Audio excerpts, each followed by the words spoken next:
दोनों बात समझना बहुत धैर्य से।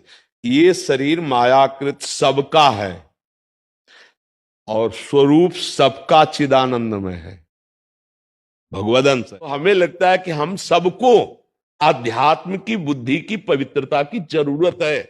अगर बुद्धि अपवित्र हुई तो सब गड़बड़ हो जाएगा। 13, 14, 15, 16 ये जो अवस्था होती है ना, इसमें एक उमंग होती है और उस उमंग में लगता है कोई मेरा साथी बने। ये सबके अंदर होती, सबके अंदर होती है, आप देखो ना। और उस समय अगर हमारा सही गाइडेंस नहीं हुआ अध्यात्म का, तो हम भ्रष्ट मार्ग में चले जाते हैं, व्यभिचार मार्ग में चले जाते हैं। भगवान की जो चर्चा, भगवान के जो नाम, भगवान के सिद्धांत मान लो, उनको जान जाओगे और जीवन मुक्त हो जाओगे। ना मानोगे तो ये माया मार थप्पड़ तुम्हें पुनरपि जननम पुनरपि मरणम पुनरपि जननी जठरे शयनम, ये करवाती रहेगी बार बार। तो मान लो तो कल्याण हो जाएगा, जान जाओगे। जिनको संत आश्रय नहीं मिला, शास्त्र स्वाध्याय नहीं, जिनके हृदय में अध्यात्म का प्रकाश नहीं है, वो अगर धाम आएंगे, तीर्थ जाएंगे, तो वहां भी वो मनोरंजन करेंगे। और उनके मनोरंजन का विषय 5 ज्ञान इंद्रियों के साथ मन शब्द स्पर्श रूप रसगंध का भोक्ता बने, बस उनका विषय यही रहता है। उनका कोई अध्यात्म से मतलब नहीं रहता। गर्मी, सर्दी, बरसात ये सब प्रकृति जन्य है। वैसे जब नाम जप करोगे, भगवद आश्रित रहोगे, सत्संग सुनोगे, तो सहन करने की एक वृत्ति जागृत होगी, जिसे तितिक्षा कहते हैं। बिना प्रयास के आए हुए ताप को सह जाना तपस्वी कहा जाता है। हम लोग थोड़ी भक्ति होने लगती है ना, तो 4 लोगों के बीच में हमने साबित करना चाहते हैं कि हमें अध्यात्म का ज्ञान है, हम भक्त, फिर वो गड़बड़ हो जाएगा।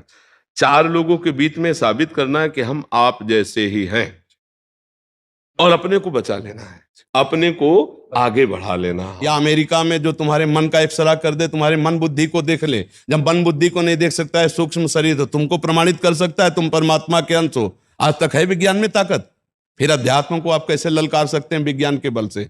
अभी अध्यात्म को जानते ही नहीं ना, इसीलिए आप ऐसी बात बोल दिए। विज्ञान और अध्यात्म, विज्ञान है स्थूल शरीर का और अध्यात्म सूक्ष्म और कारण शरीर से भी परे आत्म तत्व। अध्यात्म का प्रचार नहीं किया जाता, अध्यात्म का प्रसार किया जाता है। जब हम अध्यात्म में जैसे अमित्र लगा लिया, अब खुशबू अपने आप सबको फैल जाएगी, नहीं फैल जाएगी जो हमारे समीप आएगा। तो पहले हम भागवतिक बने, पहले हम जितेंद्री बने, पहले भगवान तो रक्षक है ही, वही बुद्धि में भी रक्षा रूप से बैठ जाते हैं बचाव पक्ष के लिए। लेकिन कभी ऐसे दबना नहीं चाहिए, निर्भय, ऐसा नहीं। जरा सा भी कहीं तुम्हें किसी पर शंका जरा सा भी दिखाई दे तो क्षमा शब्द नहीं है, वहां दंड विधान में ही सावधानी होती है। एक आपको बात बताए, इसमें निमित्त कोई बन सकता है, प्रधान कर्म होता है। ठीक होना है ना, डॉक्टर मिल जाएंगे, औषधि मिल जाएंगी, सब वही डॉक्टर, और ठीक नहीं होना ना, असफलता मिलेगी। इसमें कर्म प्रधान की बात आती है, आप अच्छे से समझ लो। अवश्य में वो भोक्तव्यम कृतम कर्म शुभाशुभम, शुभ अशुभ कर्म का ध्यान देना चाहिए मानव जीवन की सफलता पर। चाहे गृहस्थ हो, चाहे विरक्त हो, चाहे पीने वाले से घृणा नहीं, शराब से घृणा करो। अगर तुम सच्चे भक्त बनोगे तो तुम्हारी मित्रता से सैकड़ों के दोष दूर हो जाएंगे।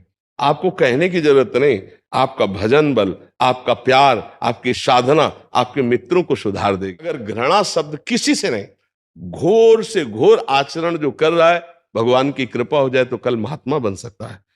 हम घृणा दोषों से करें, दोषी से नहीं, क्योंकि वो दोष हट गया तो निर्दोष हो जाएगा।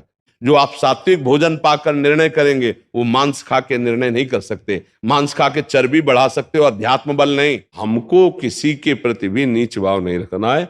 हमको ये सोचना है कि ये जो परिस्थिति आई है, ये मेरे लिए प्रश्न है और मुझे अपनी अध्यात्म निष्ठा के द्वारा इसका उत्तर देना है। आप क्रॉस कर जाओगे, समझ गए? तो हमें ये लगता है प्रारब्ध भोग जो है अवश्य भोगना पड़ता है। अगर हमें लिखा है कि 10 दिन आपको दुख भोगना है, तो वो इन्फेक्शन हो जाएगा, वो परेशानी हो जाएगी, वो दवा विपरीत हो जाएगी, आप लाख उपाय कर लो, उसे 10 दिन अस्पताल में भोगना पड़ेगा। और अगर उसके ठीक होने का समय आ गया है, हर विधान फिट होता चला जाएगा, ठीक होता चला जाएगा। सब खेल कर्म का। आप पैसा कमा रहे हो, दूसरे को दान कर रहे हो, ये सब सांसारिकता के अंतर्गत है। शुभ और अशुभ 2 प्रकार के कर्म है। ये अध्यात्म नहीं है, भक्ति नहीं है। शरीर पहले नहीं थे, ये बाद में भी नहीं रहेंगे। वो अव्यक्त आप भी है, वो पहले भी था और वो आगे भी रहेगा, वही तू है। कोई और नहीं है, परमात्म तत्व है। तू जाग, अपने स्वरूप में जाग। ये विषय, ये नाना प्रकार की गंदी बातें तुझे गिरा चुके हैं, तू उठ खड़ा हो और रौंद दे इनको। रौंदने की सामर्थ्य तेरे में। कई बार हम एकांतिक में और सत्संग में कह चुके हैं कि मनुष्य के जीवन में जब तक अध्यात्म नहीं होता तो जानवर होता है। वो मनुष्य रूप में वो राक्षस होता है, वो जानवर होता है, क्योंकि उसको पता ही नहीं धर्म किसे कहते हैं। अध्यात्म का पता नहीं तो डर किसका उसको। वैज्ञानिक को जो बुद्धि देता है, वैज्ञानिक को भी, वो ब्रह्मा है, और जो ब्रह्मा को भी बुद्धि देता है वो है अध्यात्म का स्वामी भगवान, जिसके आगे ब्रह्मा की भी बुद्धि काम नहीं करती। बच्चा, हम लोग उन्हीं के दास हैं।